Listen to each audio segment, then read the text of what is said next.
My name is Rhapsody and welcome back to Curse the Dead Gods. We are going to start off by changing out Skillful Adaptation. I just don't think it's going to be as useful as it needs to be. At least until we get, yes, Reptilian Hunger. Your greed kill counter never runs out when you are out of combat and does not set between rooms. And it increases by 1% per active kill, so, you know, add the extra on top of that. Oh, it's going to be great.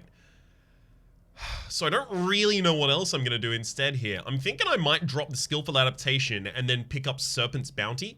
Champions drop 5 pieces of gear instead of 2 upon defeat. So the idea behind this is that what I'm going to be doing in the fight or rather what I'm going to be doing through the long exploration is kind of just gearing up my stats. Oh gosh, this is really not good for gearing up my stats early, but we're still going to try. I'm going to try and gear up my stats super early, and then I'm going to try and get a weapon from the first champion and maybe a weapon from the second champion. The drops that you get from the champions tend to be pretty good, especially because I also have on a blessing that changes dropped items to be of a high quality. I also just don't like gambling that I'm going to get a two-handed weapon early enough to actually utilize stance dancing. So I do plan on going back to that. I think ultimately that is where we are going to end up. I just don't think it's currently super viable.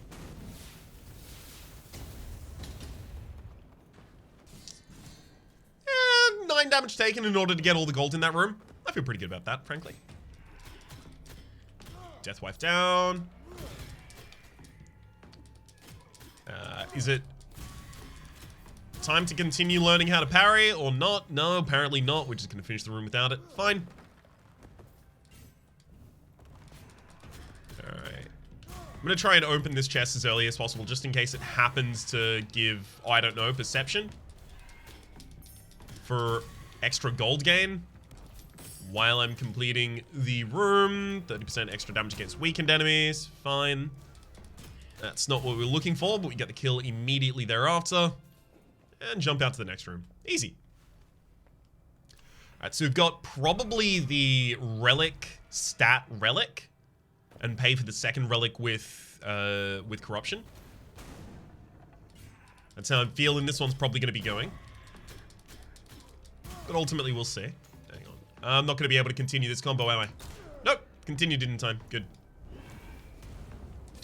Oh, I tried to get tricky with it, and as a result, I lost my greed kill timer there, unfortunately. I wanted to get the trap to actually get an enemy, because I very, very rarely get the flamethrower traps to actually kill anything. And it looks like that is going to be continually the case of my life. I'm not going to be changing that anytime soon, unfortunately. Is that the first hit I've taken to an enemy? I think it is. Ah, poison attacks on a dagger. Alright, I'll give that a go. Poison attacks on a dagger is a little bit exciting to get this early because, you know, I might find a relic that says plus damage to poison attacks. And then suddenly this becomes a very, very viable weapon. Considering I'm still using my base machete, like, this is already probably quite viable. Let's actually have a little bit of a go of using the dagger primarily for my clears. Okay, so it didn't stagger that enemy enough to actually get me the kill safely. Hang on.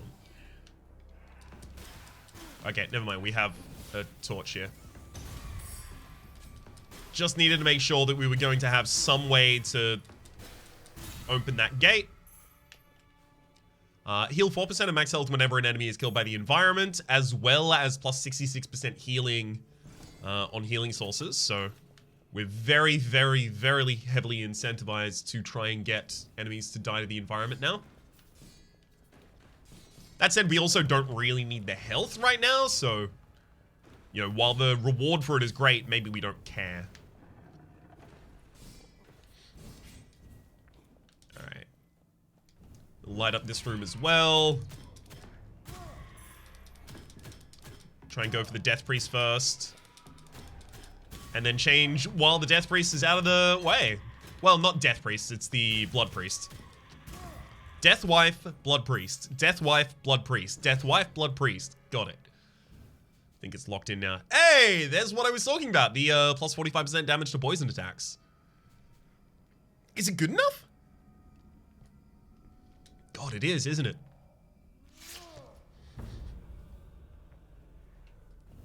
I mean, that's just plus 45% damage to a weapon that is already pretty high in damage. Hard to turn that down. Feels like it's going to become far more effective than our machete as a result of that. So all Jaguar statues now fire fireballs. Yeah, it's fine, I guess.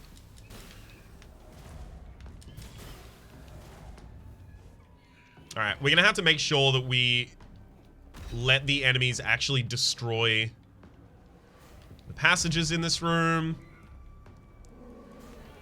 Okay, and then one more over here. Come on. Great. Now we can kill them. 2, 3, 4, 5. Ooh, is that...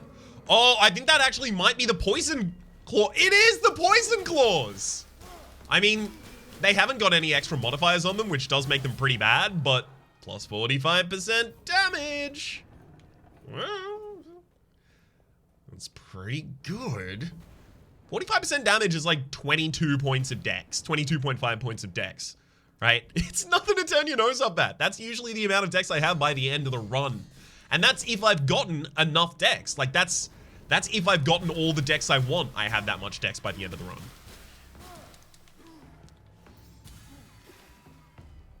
One thing I'm not using much at all is the charged attack of the claws.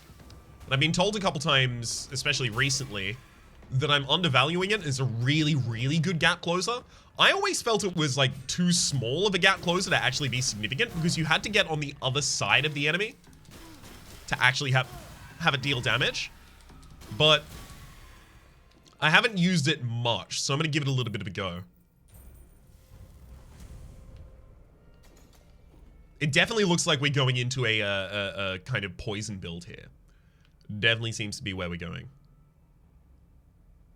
I mean, if I can't buy that relic straight out, maybe I go for money here.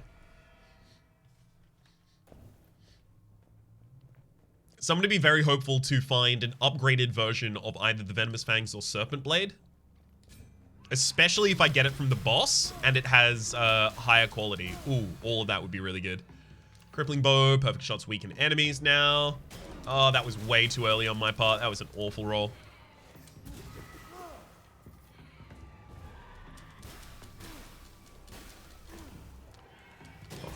What? I just didn't think that enemy was going to be able to connect with me. But of course, they wouldn't have started their attack animation if they didn't have the ability to complete it.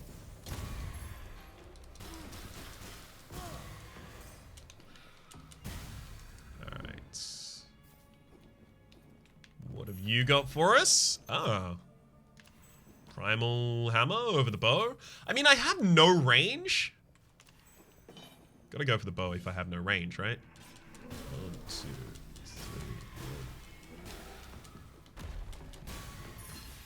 3. Okay. Nope.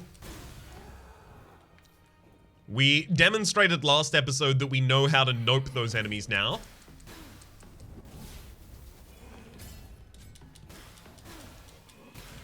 There we go. Another noping for you.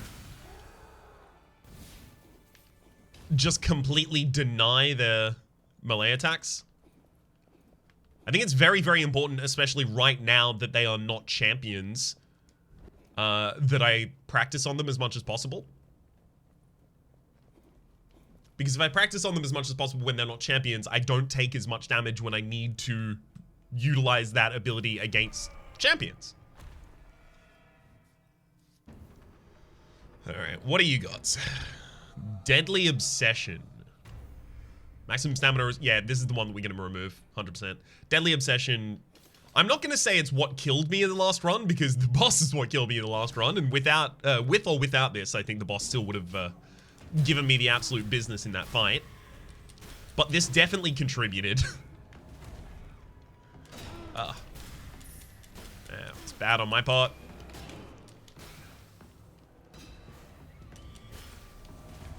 Good Lord, need more stamina.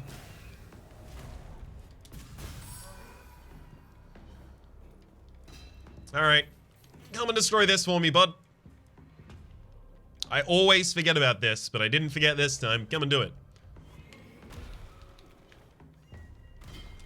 Okay. And then we'll punish you. Get gold offerings to remove 5 corruption for us. Ah, plus 30% to critical damage. Not awful, not awful. And then we'll go and loot this area as well.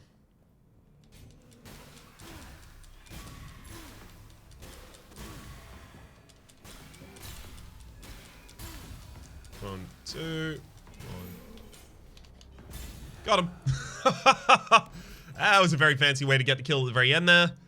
Deals critical damage for 2 seconds after a perfect dodge, plus 1 point on base damage per point of constitution. Honestly, I don't think that's good enough to outweigh the extra 45% damage we get to our poison attacks right now. Happy to have checked it out though. Okay. So apparently the conditional for getting the weapon drop from this boss, or champion rather, is to make sure that they have no jaguars on the field when they die. Seems really easy to do.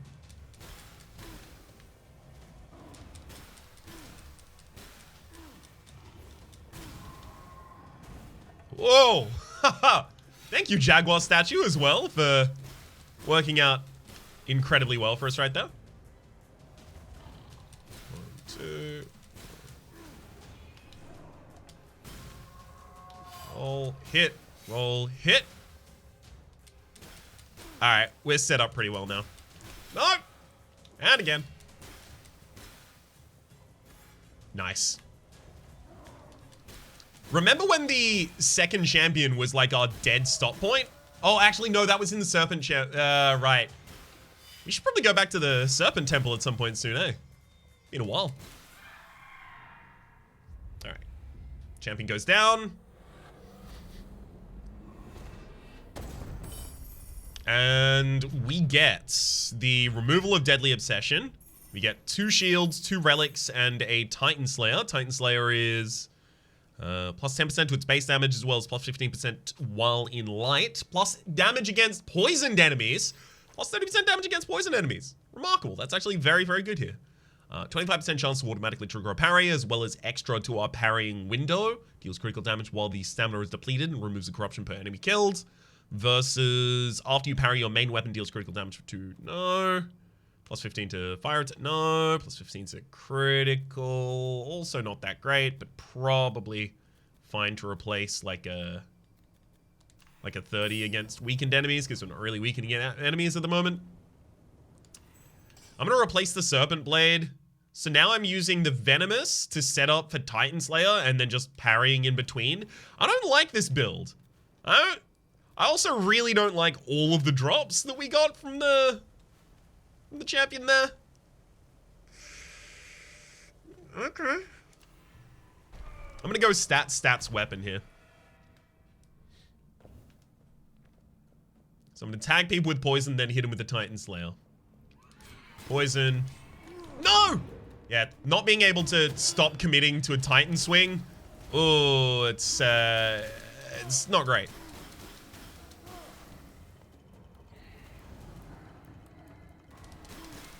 Please. Let the Blood Priest just die. No! Oh, God. What is it with the first room after the first champion and absolutely giving me the business?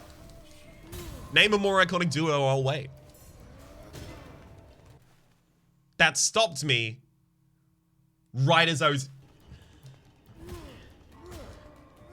Alright.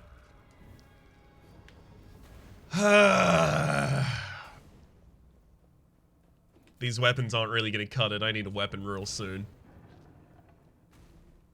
I was very much hoping this wouldn't be the case, because it feels like a whole bunch of lost value to specifically give the champion a higher chance of dropping better stuff, as well as a bunch of extra stuff to drop, to still not get anything that I deem is actually usably valuable at this point in time is just real unfortunate. But I have to come to terms with it right now and then fix it, rather than pretend it's not a problem and die as a result.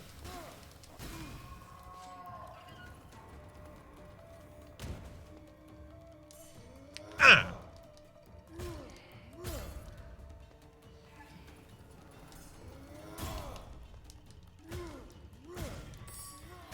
Okay, and got him.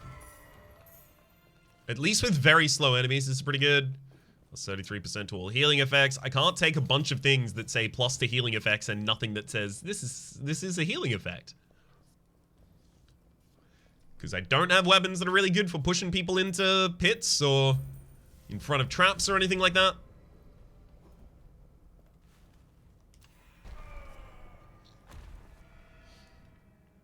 Alright. Yeah. I'm just not going to be able to kill the Deathwives in time, so I'm going to just have them die to the heat. The heat rising in here.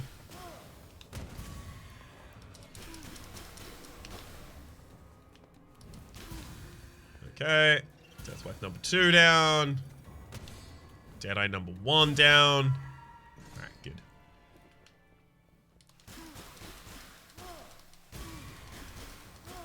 Oof.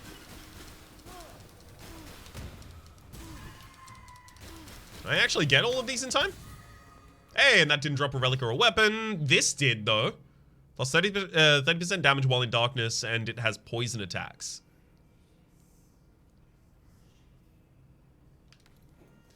It's close, but again, it's just not enough. If it had maybe another modifier on there or something, maybe. But it just doesn't.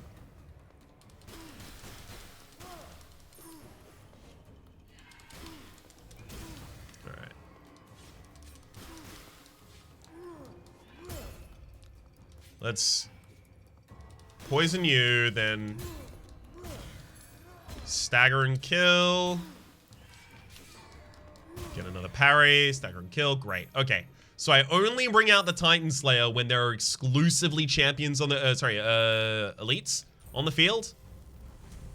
It's the only time I can afford to bring it out. It's way too slow otherwise.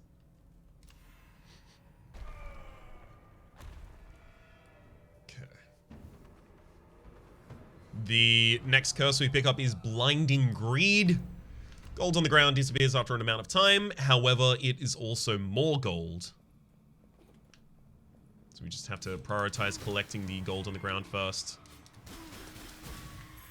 What did you just say about when you get to use the Titan Slayer apps? What did you just say to yourself? Did you lie to you? Tagged and finished.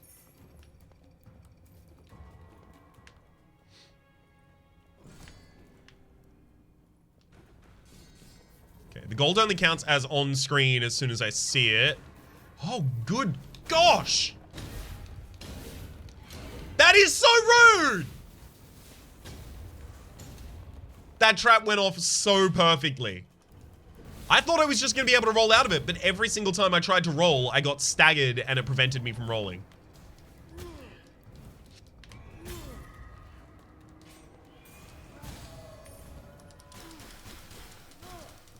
Oh, gosh. I need to figure out a way to better address that room, because yikes.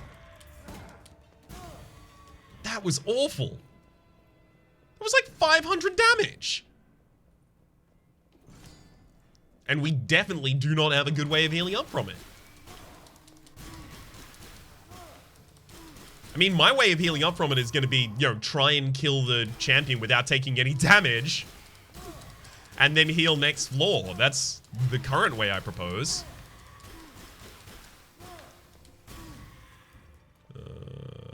Ooh, plus 3% per point of perception, plus 10% base damage, as well as plus 20 of the mace is your basic weapon. Negative 10 to gold offering. Wait, negative 10 to gold offering cost, is that worth?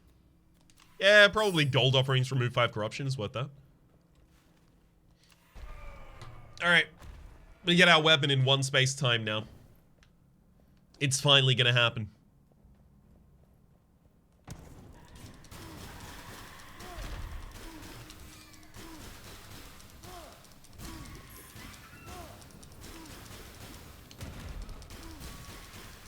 So I'm just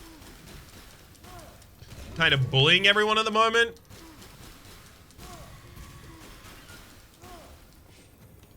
And it's working? I couldn't roll out of that. Well, at least we're getting a lot of extra gold out of this curse so far. I'll say that.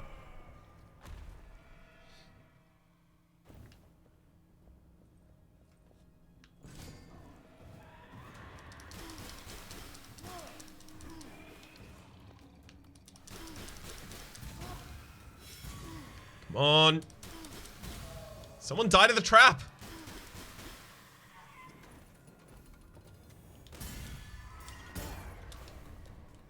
Wait. Okay, that's not gonna work, but... And then, huh?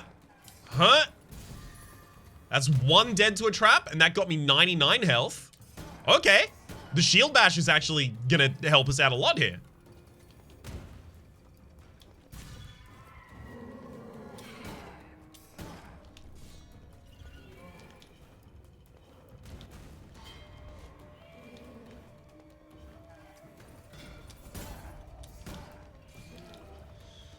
I'm gonna get that Deadeye first, I think. No! No! Stop healing it! Alright.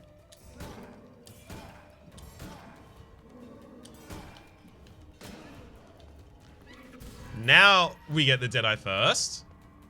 Okay. Stop hitting me for the amount of damage that I'm healing off of killing you.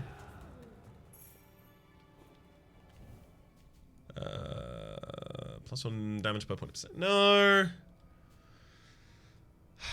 Well, now I have no ability to poison enemies, but I can do a bunch of extra damage against poison enemies, so I can't take the Seeker's Mace for that reason. Plus 30% damage against poison enemies again. Mega upgraded Venomous Fangs that is still not that great. Reroll. Plus 10% of damage dealt. Also heals you 100% extra damage, base damage taken, and 100% extra damage dealt. Alright. Fine. Fine. If you're gonna give that to me, I'm changing to it. We're doing it. That's a lot of health. As long as I wield it responsibly and, you know, therefore not consistently, it should be okay. 1, 2, 3.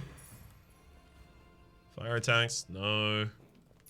We'll take my little crystal skull there, though.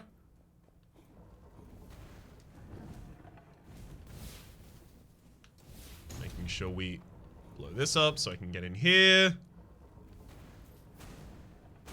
Taking my rightly earned 120 gold. Awesome.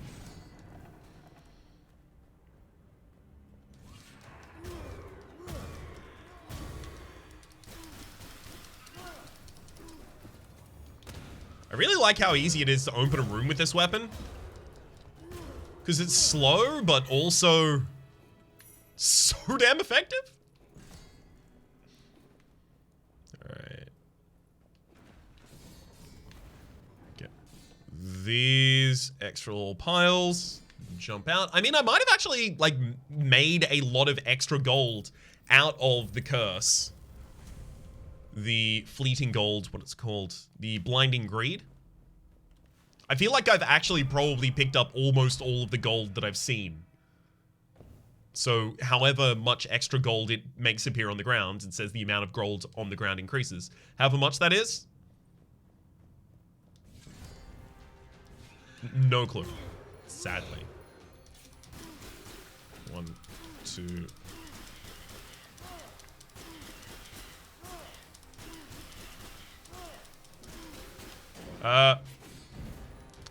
That's my bad.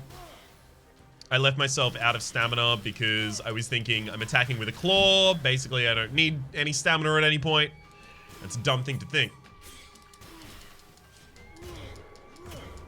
Ha! Got him. Oh, slapped him into a whole new phase. I love that.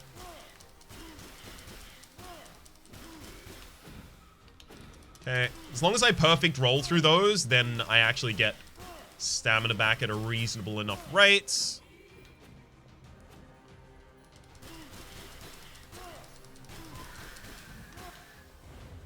We're on the verge of just skipping your second turn.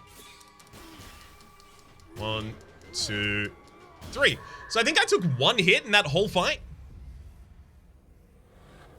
Although I only parried the dark form 2 times, so I probably won't get the weapon again. Got the ground disappears. I'm gonna go with all Jaguars statues firing fireballs, because that could be pretty bad. Mace's finishes deal critical damage. I have to replace the Venomous Fangs at this point. Like, plus 45% damage on the Venomous Fangs at this point still is nowhere near the amount of damage the Slavist Mace is doing. Extra damage against weakened enemies as well as 6 perception. Extra damage on heavy weapons. This is a heavy weapon technically, isn't it? Yeah, it is. So plus 20% base damage on heavy weapons as well as extra constitution is huge for us. We'll take that over the Snake Fang. Negative 30% to blood offering cost is pretty big too. 2% when an enemy is healed. I honestly think we probably leave with these, right? Yeah. I think we got the best ones there. Let's bounce. I'm thinking, and maybe I shouldn't be, that we skip a Haven. No, we should. No, it's gonna get harder is the thing.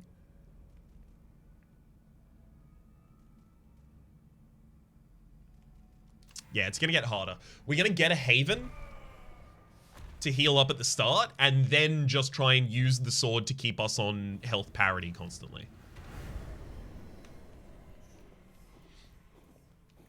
Okay. I don't know how this sword is going to work against the final boss. In fact, I strongly suspect it won't.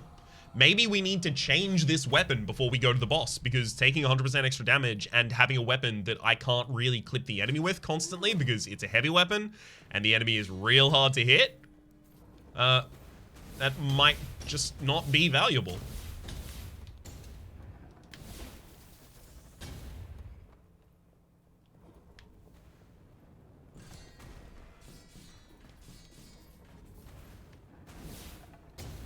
Close. All right. Yeah, thump. Yeah, thump. One great thing is that here I don't have to worry about lining up the enemy to open the wall, because I can just open it myself with my heavy weapon.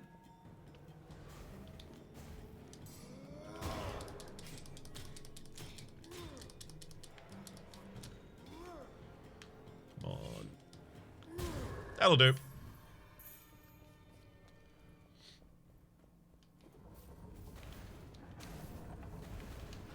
Nice. Yeah, I mean, there was a previous room where I definitely didn't collect all of the gold that was available, but we're still doing real well with that.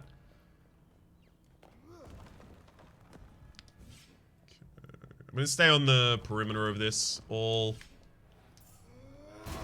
You gotta open up with a surprise attack. You just gotta.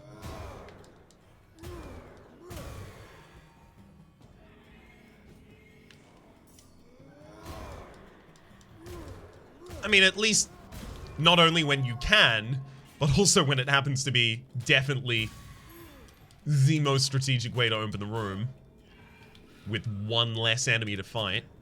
There we go. Flies perfect shots for offhand combo. Extra damage to the base weapon's claw. It's not a claw. And also I really like my parry timings on my shield at the moment. And in particular, I think I am going to really, really like the parry timings on my shield when I fight the boss at the end of the run.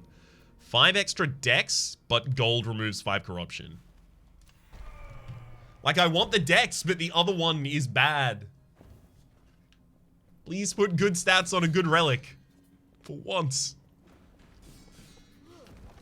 Just be a refreshing change of pace at this point.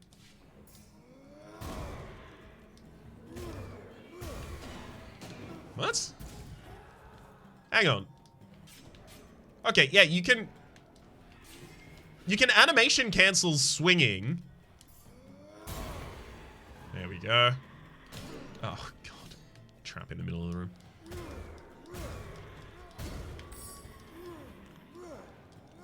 Yeah, you can animation cancel swinging with the parry, but... Ooh, negative 30% to gold offering cost as well as 6 decks. I'll take that.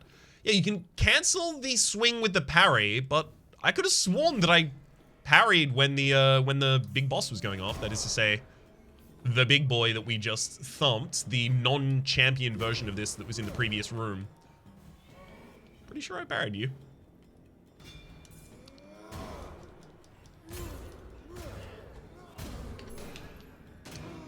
Yep, I did it again there. Okay, so this is what's happening. Yep. I was parrying that whole time I was flying through the air with that weapon, and as I hit the ground. Which means that as you are in certain animations, you cannot parry. So parrying doesn't animation cancel everything. Which explains a lot of the questions that I've had over the past couple episodes of, but I thought I parried that. Well, yes, you did, but you were doing something that precluded you parrying it at the time. This is a really unfortunate point to learn that, because I learned it by losing like 500 HP.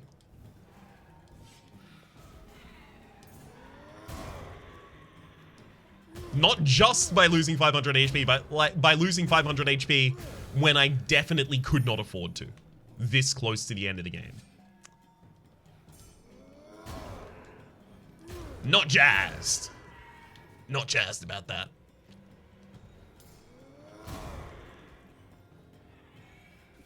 At the very least, I'm healing it back up at a reasonable rate. I mean, at this point, I probably didn't need to go for the gold find there. I could have just gone for the max health. Yeah, that's my bad. I probably should have ignored the golds. Hopefully I get to heal up a bunch out of this room rather than lose a bunch of HP in this room. Let's actually turn on a little bit of light before we start the room. See if that helps us at all.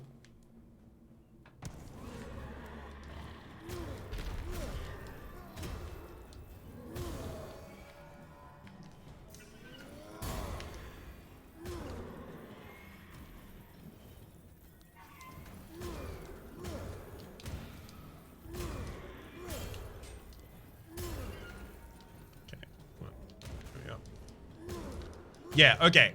So the interrupt that heavy weapons are supposed to do is not parrying, it's, you know, just hitting the enemy. I think that's why you can't parry in that same way at that same time in particular. Whoa! I almost let all of that go. I guess I hope that all of the remaining rooms are... Take a little bit of HP there. I guess I hope that all of the remaining rooms are going to be shops. So please let this one be a shop. Also, no bad curse. Not an awful curse for me. Not the stamina one. Volatile remains. Nah, it's fine. Some enemies explode after dying a short time after. I mean, it's fine-ish. It's certainly not ideal, but at the absolute least, it's not going to be as bad as, say, the curse that we got last time directly before we fought the boss at the end. That removed one of our stamina. And gave us extra stamina back when we killed an enemy, but yeah, in a boss room. That's only accomplished when you win the game.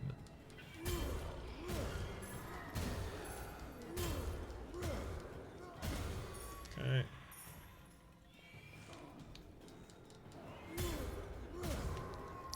I feel like I've been wielding the... What are you called? The Blood Weeper, like, very effectively so far. Like, yes, there were a couple rooms where I started taking a hell of a lot of damage early on. And then I said, yo, no more using of this weapon unless it's against champions. And then I started using it against everything and I was fine. So that's okay, right? Consumed 50%. Consume to restore 50% of max health when taking a fatal blow. Well, look. That's better than plus 15% to critical damage, thank you.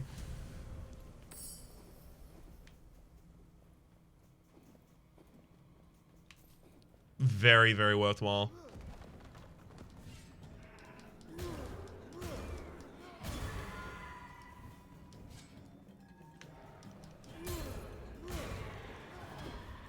Hang on. Get him! Easy. Very glad that I remembered this time that there were spikes in the center of the room because I've been punked by that way too many times. Like, it's starting to get embarrassing being punked by that as often as I am. Ow.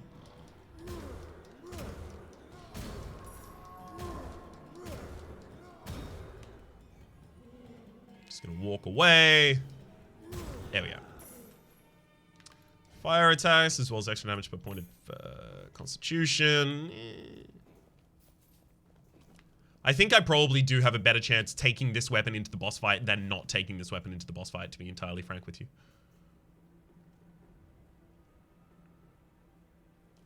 But I still might want to replace my other weapon.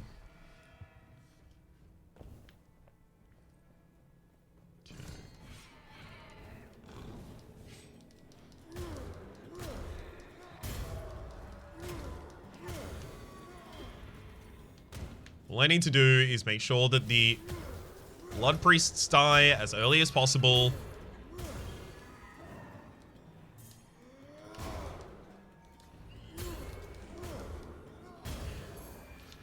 Okay. Out of the way of that. Out of the way of that. I did not think that was going to be able to ignite that barrel.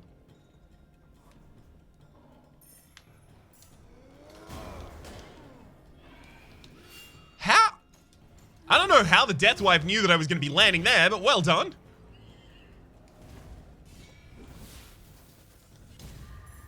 Rude as heck, but exceedingly well done. Two, slam. Parry. No, parry didn't work. That parry didn't work because the timing was wrong.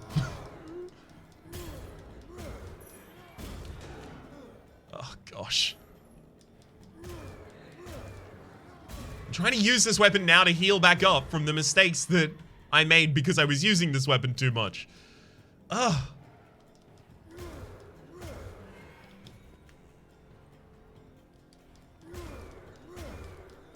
I feel like I handle it really well right up until I don't. It's like anyone's guess as to how I'm gonna do in any individual room.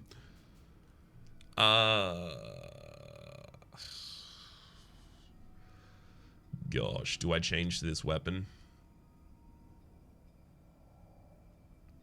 Has fire attacks. Extra damage per point of perception. I have high perception. Extra damage against champions and bosses. Extra base damage as well. Yep. Yep. I saw, just as you did, what just happened in this room. I'm changing to a ranged weapon and we're going to fight the boss.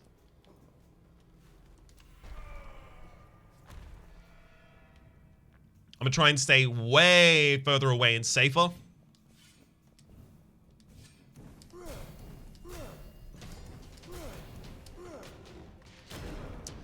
It's really annoying.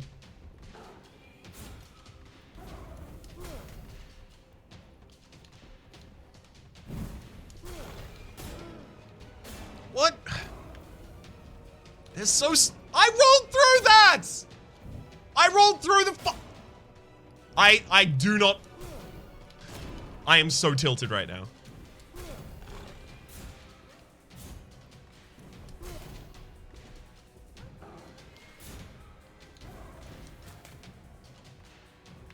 Are you just not supposed to...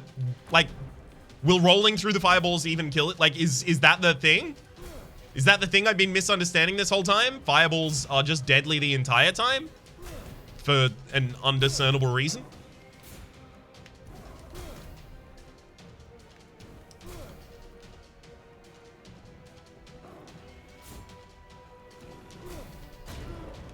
Oh, back to life.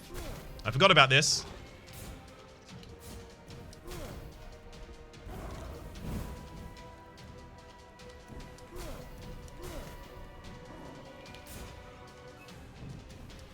Come on.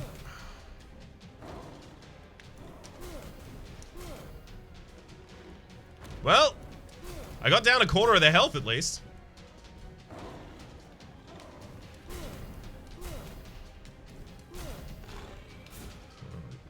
Ah! I really just thought I had the range on that.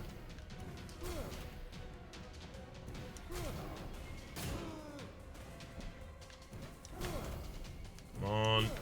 Keep just firing off perfect shots at him. What? So the first attack is like a big wind up and then it's very quick. And the second one is a giant wind up and then it's extremely slow.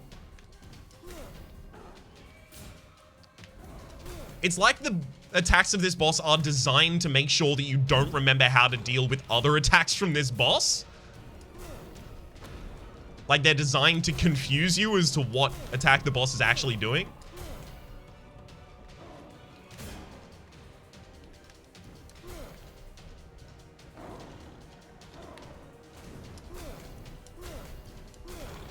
Roll.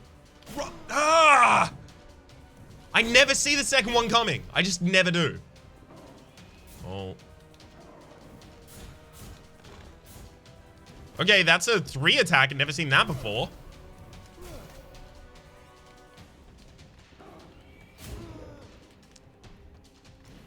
It always feels like he's about to attack. Like a second early. The attack timings are so variable. Did you just see those two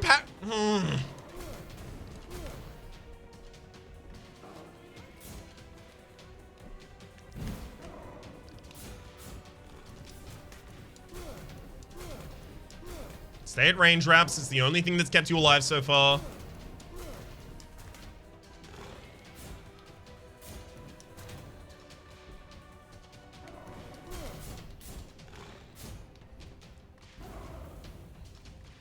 Keep running.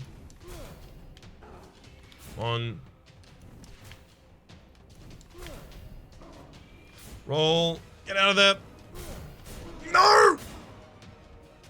No! The fight! We got so close that time. It did require a whole extra health bar to get that close, but we got so close that time. Very much got slapped around the room by the first form. And then as soon as we came back, I think that was a much fairer fight at that point. I think I am very much agreeing with the point that I had at the end of the last episode, which was I think I need to take a ranged weapon into this fight. I took a ranged weapon into this fight, and it went a lot better as soon as I started using the ranged weapon consistently. I honestly think, like, I'm just not going to get up close and personal with this boss for a while. I can't yet. The multitude of different attacks that all look very, very similar when they launch, but all have extremely different timings as to how you have to roll or parry out of them. It's just too much at the moment. It's too much. I need more experience with it before I'm going to be able to differentiate them in any reasonable way. Because at the moment, especially like in the thrill of the fight, like I get hit, and then suddenly all of my information is scrambled, and I'm like, oh, that doesn't work. Oh no, I'm scrambling on my feet, and I'm the things that might differentiate them to someone who's watching a series of someone else playing it, and the things that might differentiate them in ways that you would actually be able to respond to in play are fundamentally different. There is a consistent sense of panic that I also have to juggle, as well as trying to find the right opportunities and the right openings to actually attack there. But we saw, an example would be the second champion of the Serpent dungeon, Serpent Temple rather. We saw that I can hit a wall for a while and gradually tear it down, right? Just erode at the mortar between the bricks and then knock the wall down, because we've gotten very close to killing the Dark Avatar of the Jaguar now. And before that, we weren't getting this close. And before that, we weren't getting to the Dark Avatar of the Jaguar. So despite the fact that, you know, it's our third time dying to the Dark Avatar of the Jaguar, this is still progress. For the moment, my name is Rhapsody. The name of the game has been Curse of the Dead Gods. Hopefully you've been enjoying yourselves, and hopefully we'll see you next time.